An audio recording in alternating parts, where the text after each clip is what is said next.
Hey everybody, Dr. Greco here. Welcome to Ministry in a Minute. So we've been talking this week about the resurrection and the importance of the resurrection.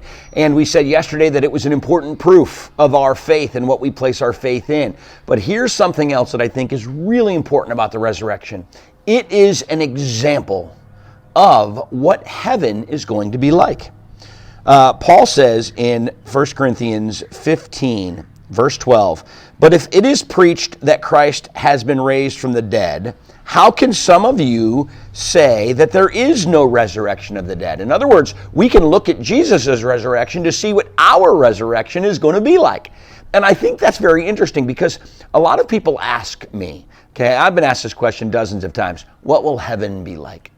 And while we don't always have a perfect picture of what heaven will be like, one of the sections of Scripture I think show us that the best is right after Jesus' resurrection.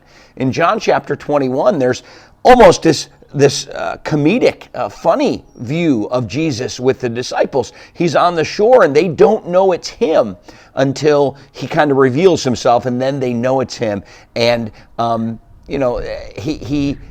it's kind of amusing the way he interacts with them, and then he has a meal with them and that he prepares. And so we have this picture of fellowship and joy, and it's a wonderful example of what heaven could be like for us.